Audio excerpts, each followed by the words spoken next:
Bienvenue dans cette nouvelle édition du Non-Stop Info. Au sommaire, Lomé, la capitale togolaise, abrite jusqu'à ce 1er juin la 107e session du Conseil des ministres Afrique, Caraïbes, Pacifique. Un rendez-vous dont l'objectif est de trouver les meilleures conditions pour renouveler le partenariat avec l'Union européenne qui prendra fin en 2020. Baisse de la masse monétaire en Afrique centrale. À fin 2017, elle s'est en effet rétractée à 10 602 milliards de francs CFA, soit un léger recul de 0,4%, dont 41% sont disposés par le Cameroun. Et puis coup de projecteur sur la série béninoise Ting Tang, écrite, réalisée et produite par des Béninois. La série, qui veut concurrencer les telenovelas particulièrement plébiscitées dans le pays, promeut les langues locales, la mode et la culture du pays. L'accord de Cotonou en passe d'être renouvelé. La question est au cœur des discussions de la 107e session du Conseil des ministres Afrique, Caraïbes, Pacifique qui se poursuit jusqu'à ce vendredi à Lomé, la capitale togolaise. Un rendez-vous qui doit permettre aux deux parties de renouveler leur partenariat qui prendra fin en 2020. Un reportage de notre correspondante à Lomé, Emefa Kofi. 79 pays d'Afrique subsaharienne, des Caraïbes et des Pacifiques en réflexion à Lomé, la capitale togolaise, sur comment améliorer leurs échanges économiques et sociaux avec l'Europe. À la veille de cette rencontre, une session extraordinaire a été consacrée à l'accord de Cotonou, entré en vigueur le 1er avril 2003 et révisé en 2005. Il a pour objectif central la lutte contre la pauvreté. Et c'est dans ce contexte que les ministres du groupe Afrique, Caraïbes, Pacifique se réunissent du 29 au 30 mai pour baliser la voie dans l'optique d'un nouvel accord de partenariat ACP-UE après 2020. Le partenaire européen a déjà exprimé de façon claire sa vision du futur accord de partenariat. Mais disons-nous la vérité. Et nous, quelle est notre vision? Nous voulons examiner et adopter, et nous l'espérons, un mandat de négociation du groupe ACP. L'accord de Cotonou expire en 2020.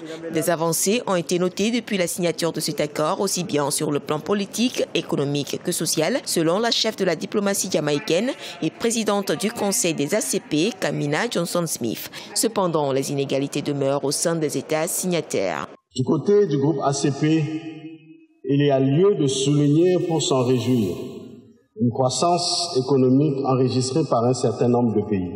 L'enjeu, c'est la guerre au manque de développement dans nos pays et la pauvreté absolue, voire objective. Le développement économique durable, le financement du développement, la révision de l'accord de Georgetown sont entre autres questions à aborder.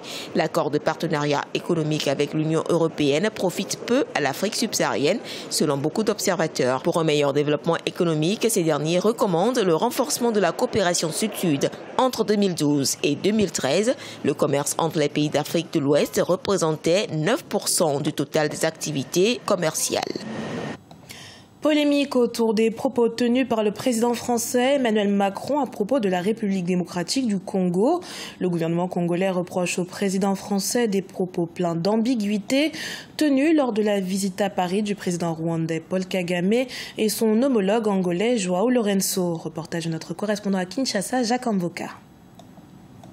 Parler de la République démocratique du Congo en l'absence de ses dirigeants. C'est de cette façon que les autorités congolaises qualifient les discussions menées par le président français qui, en moins de 7 jours, a reçu respectivement à l'Élysée ses homologues du Rwanda, Paul Kagame, et d'Angola, João Lourenço. À Kinshasa, lors d'un point de presse tenu ce lundi 28 mai, Lambert Mende, ministre de la Communication et des Médias, porte-parole du gouvernement, a profité de l'occasion pour exprimer les ras-le-bol de l'exécutif congolais. Nous savons qu'au niveau de la SADC, il y a des résolutions qui ont été prises sur la République démocratique du Congo, auxquelles nous avons contribué, si nous n'en sommes pas les auteurs. Mais au niveau de 3 pays, puisque c'est ça qui a été dit, 3 pays qui parlent de la République démocratique du Congo, sans la République démocratique du Congo, là, il y a un problème. Lors de la rencontre entre les présidents français et angolais ce lundi 28 mai à l'Élysée, le processus électoral en République démocratique du Congo a occupé une bonne partie des discussions entre les deux chefs d'État. Dans les rues de la capitale, les réactions sont diverses. Du côté de l'opposition, cette initiative est très bien accueillie puisqu'il s'agit là d'un moyen de pression sur le président Kabila. Lorsqu'on parle du respect de l'accord de la Saint-Sylvestre, les élections doivent avoir lieu et surtout, le président Kabila ne doit pas se représenter, ce qui est très bien accueilli par l'opposition. Mais du côté de la majorité, on pense que c'est une ingérence dans les affaires politique de la RDC, ce qui n'est pas très bien parce que la RDC, c'est un pays souverain. Le pays s'attend à la tenue des scrutins le 23 décembre 2018. Le calendrier électoral est jusque-là respecté. La conférence épiscopale nationale du Congo s'en est d'ailleurs félicitée. Cependant, pour bon nombre d'observateurs, la réaction du gouvernement congolais contre la démarche de Paris va susciter des interrogations sur l'un des principaux enjeux de ces processus qui tournent autour de la volonté du président Kabila de briguer ou pas un troisième mandat. Dans l'actualité économique, la zone CEMAC connaît une légère baisse de sa masse monétaire. Établie à 10 602 milliards de francs CFA, elle s'est rétractée de 0,4% en 2017, un chiffre qui pour les experts se traduit par une contraction de l'activité économique. Plus de détails dans ce sujet de Corinne Kamsefem.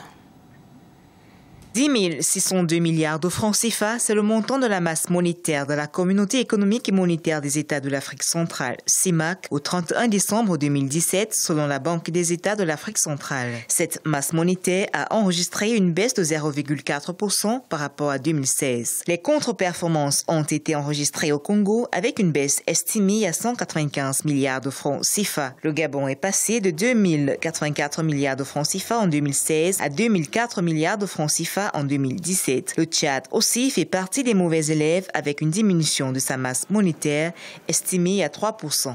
Généralement, une baisse de la masse monétaire explique une contraction de l'activité économique. Ce que les pays peuvent faire, il faut tout simplement agir au niveau du refinancement bancaire, n'est-ce pas, en baissant les taux d'intérêt et mettre sur pied une politique monétaire expansionniste. Grâce à son économie diversifiée et sa position privilégiée dans cette région, le Cameroun dispose à lui seul de 41% de la totalité de la masse monétaire de la zone CEMAC, soit 4 398 milliards de francs CFA pour l'année 2017, qui consacre une hausse de 235 milliards par rapport à 2016. La République centrafricaine a enregistré une hausse de sa masse monétaire estimée à 12,3%, augmentation sensible aussi du côté de la Guinée équatoriale avec 12 milliards en plus en 2017. Dans les pays où il y a une hausse de la masse monétaire, notamment la Guinée équatoriale et la République centrafricaine, il faut dire là-bas, il y a une incitation à investir, à consommer, et qu'on tend généralement vers une surchauffe. Ce sont des pays qui ont connu des crises. Pour la Guinée équatoriale, il y a eu la baisse des coûts du pétrole. Aujourd'hui, il y a une certaine amélie. Ça montre une amélioration de l'activité économique. Par contre, à la République centrafricaine, il y a eu quelques tensions sécuritaires qui semblent s'estomper et il y a, n'est-ce pas, une croissance du PIB depuis quelques temps.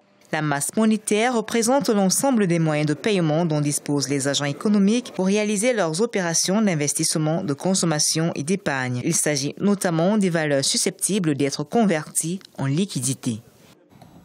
Partons au Bénin à la découverte de la série humoristique Ting Tang, écrite, produite et réalisée par des Béninois, parmi lesquels on compte Kismat Bagouiri, cinéaste de formation.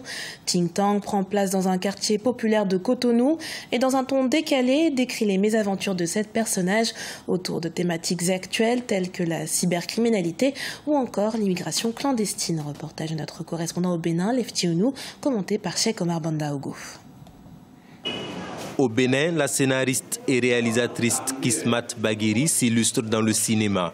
Bercée par l'art, la technologie, le cinéma, elle a suivi une formation en cinématographie à l'Institut supérieur des métiers de l'audiovisuel. Titulaire d'une licence et d'un master en réalisation cinéma et télévision, Kismat Bagouiri est auteur de plusieurs courts-métrages, de films documentaires et fiction d'école. Forte de ses expériences, elle a été sollicitée par la société de production Clap Classics Media, appuyé du Fonds d'appui à la production audiovisuelle pour réaliser la deuxième saison de la série humoristique Ting Tang.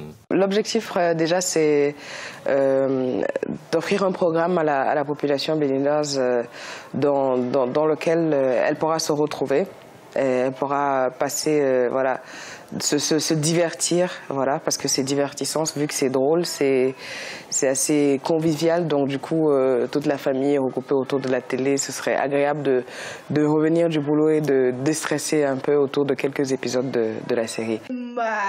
Ting Tang est une série constituée de 26 épisodes de 5 minutes. Elle illustre le quotidien des Béninois à travers l'histoire d'un chef de quartier et ses administrés. Ting Tang a regroupé une dizaine de jeunes comédiens et une vingtaine de techniciens. Elle a 100% de chance avec moi. Là où je vais passer tout le long du trajet, moi je vais passer partout, elle sera avec moi. Elle m'a maîtrisé de A à Z. Vous voyez, celui qui ne comprend pas le français, qui est venu dans une série en français, venez voir, je vais fuir, non? Je n'ai pas fui. Et c'est grâce à Chris Matt. Elle est hyper free, elle comprend, elle incarne déjà le personnage elle-même. Donc pour faciliter les choses aux gens, elle joue le rôle. Déjà pour montrer un peu comment ça va se passer.